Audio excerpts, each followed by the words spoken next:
US president Donald Trump ഇന്ത്യക്ക് ഏർപ്പെടുത്തിയ 50% tariff ഇന്ത്യയിൽ എന്ത് മാറ്റങ്ങളാണ് വരുത്തുക എന്നൊരു വലിയൊരു ചോദ്യമുണ്ട്. എന്തായാലും എന്ത് സ്വാധീനമാണ് ചെലുത്തുക എന്നുള്ളതിന് ലോകത്തിലെ ശതകോടീശ്വരന്മാർ എന്താണ് പറയുന്നത് എന്ന് നമുക്ക് ഒന്ന് കണ്ണോടിക്കേണ്ടതിരിക്കുന്നു. അതായത് ട്രംപിൻ്റെ ഭീഷണികൾ ഒരു മാറ്റവും ഇന്ത്യയിൽ വരുത്താൻ പോകുന്നില്ല. താരിഫുകളെക്കുറിച്ച് ശതകോടീശ്വരന്മാരായിട്ടുള്ള നിക്ഷേപകന്മാർ ഇങ്ങനെയാണ് പറയുന്നത്. ഇന്ത്യക്ക് ഉള്ളത് മറ്റ് ലോകരാജ്യങ്ങൾക്കൊന്നുമില്ലാത്ത ഒരു വലിയ അനുഗ്രഹമാണ് എന്നവർ പറയുന്നു. എന്താണ് ആ അനുഗ്രഹം? നമുക്ക് നോക്കാം. US പ്രസിഡന്റ് ഡൊണാൾഡ് ട്രംപ് ഇന്ത്യയിൽ ഏർപ്പെടുത്തിയ 50% താരിഫ് രാജ്യത്ത് വളരെ ചെറിയൊരു സ്വാധീനം മാത്രമേ ചെലുത്തൂ എന്ന് ശതകോടീശ്വരൻ നിക്ഷേപകനുമായിട്ടുള്ള മാർക്ക് മോബിയസ് വ്യാഴാഴ്ച പറഞ്ഞിരിക്കുകയാണ്.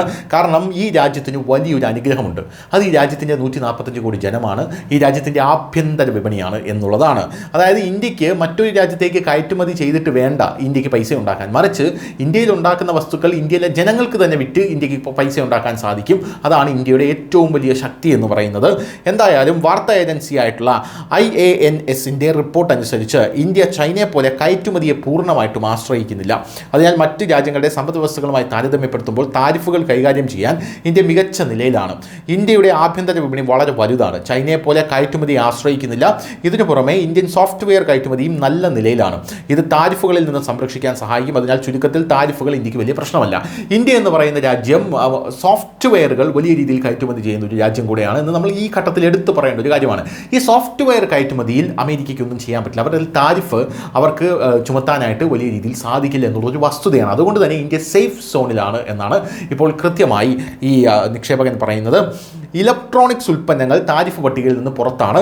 അതായത് $30 ബില്യൺ മൂല്യമുള്ള ഫാർമസ്യൂട്ടിക്കൽസും സ്മാർട്ട് ഫോണുകൾ, സെമി കണ്ടക്ടറുകൾ, ഊർജ്ജ സംബന്ധിയായിട്ടുള്ള വസ്തുക്കൾ തുടങ്ങിയ ചില ഇലക്ട്രോണിക് ഉൽപ്പന്നങ്ങളും ഇതുവരെ ഉയർന്ന താരിഫ് പട്ടികയിൽ നിന്ന് ഒഴിവാക്കിയിട്ടുണ്ട്. അടുത്ത 21 ദിവസത്തിനുള്ളിൽ പ്രാബല്യത്തിൽ വരുന്ന പുതിയ താരിഫുകളിൽ ട്രംപ് ഭരണകൂടം ഇതുവരെ ഈ പ്രധാന വ്യവസായങ്ങളെ ഒന്നും ഉൾപ്പെടുത്തിയിട്ടില്ല എന്നുള്ളതും വേറൊരു കാര്യമാണ്.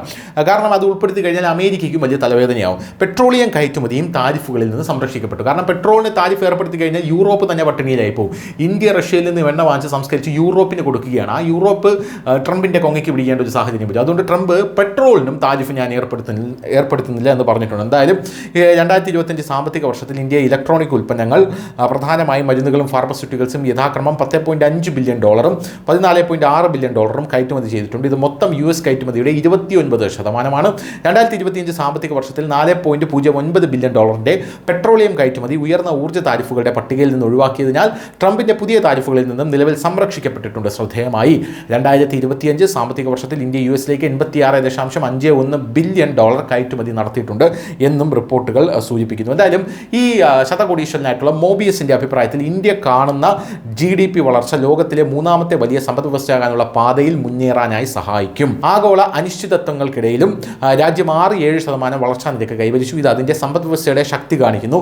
ഇത് ഇന്ത്യയെ മുന്നോട്ട് കൊണ്ടുപോകാൻ സഹായിക്കുമെന്നാണ് ഇപ്പോൾ അദ്ദേഹം പറയുന്നത്. News desk news India Malayalam.